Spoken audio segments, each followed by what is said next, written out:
할렐루야. 오늘도 하나님의 은혜가 충만하길 간절히 소망합니다. 오늘 저와 여러분들에게 주시는 하나님의 말씀 마태복음 21장 1절로 11절 말씀입니다.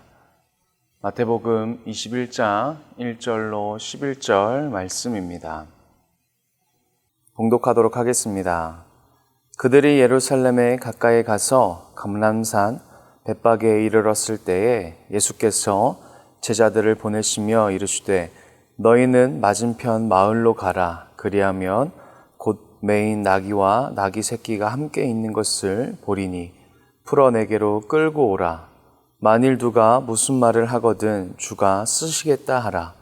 그리하면 즉시 보내리라 하시니 이는 선지자를 통하여 하신 말씀을 이루려 하심이라 일렀으되 시온의 딸에게 이르기를 내 왕이 내게 임하나니 그는 겸손하여 나귀 곧 멍에 매는 짐승의 새끼를 탔도다 하라 하였느니라. 제자들이 가서 예수께서 명하신 대로 하여 나귀와 나귀 새끼를 끌고 와서 자기들의 겉옷을 그 위에 얹음에 예수께서 그 위에 타시니 무리의 대다수는 그들의 겉옷을 길에 펴고 다른 이들은 나뭇가지를 베어 길에 펴고 앞에서 가고 뒤에서 따르는 무리가 소리 높여 이르되 호산나 다윗의 자손이여 찬송하리로다. 주의 이름으로 오시는 이여 가장 높은 곳에서 호산나 하더라. 예수께서 예루살렘에 들어가시니 온 성이 소등하여 이르되 이는 누구냐 하거늘 무리가 이르되 갈릴리 나사렛에서 나온 선지자 예수라 하니라. 아멘. 우리는 고난주간을 보내고 있습니다. 하나님께서 우리들의 죄를 사하여 주시기 위하여 그리고 우리들을 구원의 길로 하나님의 영원한 나라로 초대하여 주시기 위하여 이 땅 가운데 독생자 예수 그리스도를 보내주셨습니다.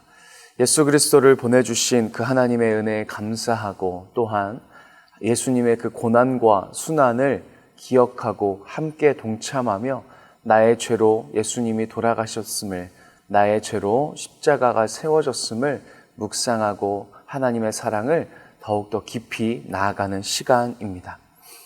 오늘은 하나님께서 예수님을 통하여 말씀을 이루고자 하셨다라고 말씀하셨습니다. 4절과 5절에 보니 예수님은 하나님의 말씀 안에서 사역하였음을 우리는 알게 됩니다. 예수님은 능력이 있었고 예수님은 그 수많은 기적들을 베풀 만큼 놀라운 일들을 하실 수 있었고 하셨습니다. 그런데 예수님의 사역은 철저히 하나님의 말씀 안에서, 하나님의 예언 안에서 이루어졌음을 우리가 깨닫게 됩니다. 그리고 오늘 본문 말씀에 보니 나귀 새끼를 끌고 오라 라고 말씀하셨습니다. 한 번도 누구를 태우지 않았던 그 나귀, 그리고 어떤 짐도 등에 실어보지 못한 그 새끼 나귀를 예수님께서 데려오라, 가져오라, 내가 쓰겠다 라고 말씀하여 주셨습니다. 우리가 고난주간을 보내며 하나님의 말씀을 묵상하며 이 시간을 어떻게 지혜롭게 보낼 수 있을까? 하나님은 우리들을 통하여 어떠한 삶을 원하실까? 오늘 본문 말씀을 통하여 은혜 받기를 간절히 소망합니다. 하나님의 말씀 안에서 우리들의 삶이 이루어져야 합니다. 나의 생각과 나의 고민과 나의 이익과 또한 나의 선입견과 그리고 그동안 살아왔던 삶의 지혜와 이런 것들을 앞세우며 우리가 살아갈 때가 있습니다. 어떤 말을 했을 때 들었지 않으면 내 자존심 때문에 그것이 아님에도 더 타인의 말이 옳음에도 우리는 쉽게 승복하지 못할 때가 있습니다. 바로 자존심 때문이죠. 그만큼 나를 소중하게 생각하고 나를 우선적으로 생각하기에 우리는 욕심대로, 자존심대로 나만의 생각과 기지대로 살아갈 때가 있습니다. 그런데 오늘 고난주간을 보내며 하나님께서 우리들에게 원하시는 마음은, 그리고 예수님을 성경에 말하기를 겸손하다라고 했습니다. 겸손하다. 5절에 보니까 그는 겸손하여 라고 말합니다.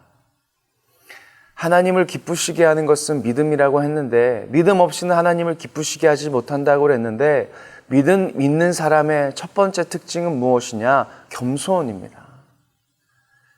겸손한 우리가 되기를 간절히 소망합니다. 하나님 아버지의 말씀 안에서 우리가 삶을 살다가 바울은 고백하죠. 나는 날마다 죽노라. 오늘도 우리가 죽어야 합니다. 오늘도 나를 내려놔야 합니다. 고난주간에 더욱 하나님의 말씀과 예수님의 순환과 고난을 기억하고 묵상하며 우리는 어떠한 삶을 보내야 하는가? 첫 번째, 겸손하여야 합니다. 많은 이들이 자신의 욕심과 많은 이들이 자신의 목소리로 살아가려고 합니다. 우리의 그리스도인도 이러한 모습은 아닌가 싶습니다. 교회에서는, 앞에서는, 사람들 앞에서는 우리가 이보다도 더 선한 사람이 없고 이보다도 더 착한 사람이 없는 것 같지만 나 혼자 있을 때, 사람들과 떨어져 있을 때 그 모습이 바로 나의 모습인데 저와 여러분들의 모습은 어떠한가?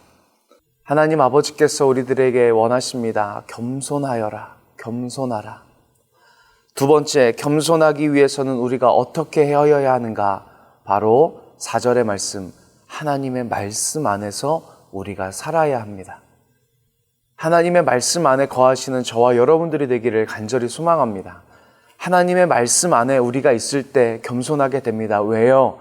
위대하신 하나님 앞에 우리는 너무나도 나약하고 연약하기에, 그리고 전능하신 하나님 앞에 우리는 부족함밖에 드릴 수 없기에 겸손할 수밖에 없습니다.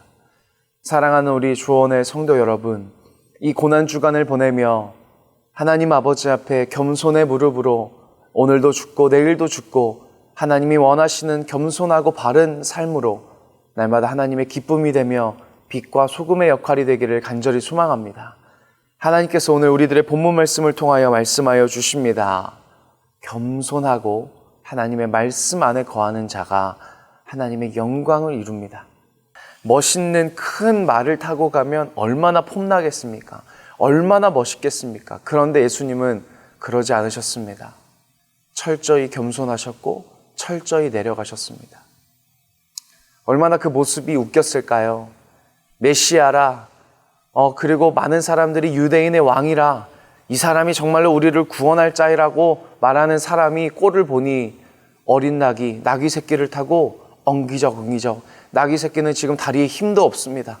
다리에 힘이 풀려가지고 예수님을 제대로 이끌고 가지 못하는 그 나귀 새끼를 타고 계신 예수님의 모습을 보니 얼마나 초라할까 생각이 되어집니다.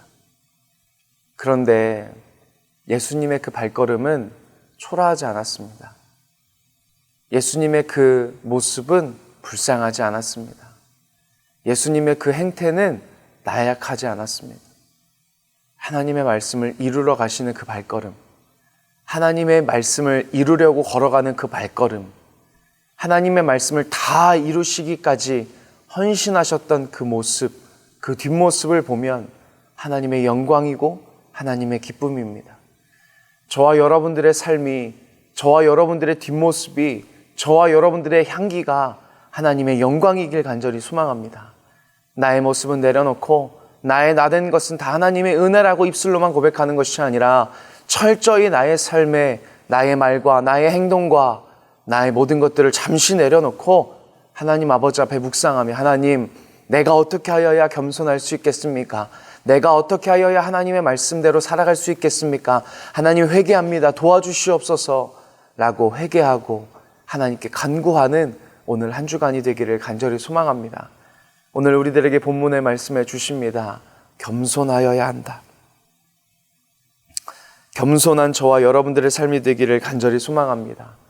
하나님 아버지 앞에 겸손하여 오늘도 무릎을 꿇고 하나님 앞에 내 삶을 내려놓고 하나님께 믿음으로 드리는 저와 여러분들의 삶이 되기를 간절히 소망합니다. 기도하겠습니다. 하나님, 감사합니다. 오늘도 우리들에게 믿음으로 함께하여 주시고 말씀으로 함께하여 주셔서 감사합니다. 하나님, 날마다 나의 생각과 나의 고집과 나의 선입견 때문에 하나님의 영광을 가릴 때가 많이 있습니다. 바울이 고백했던 것처럼 나는 날마다 죽노라.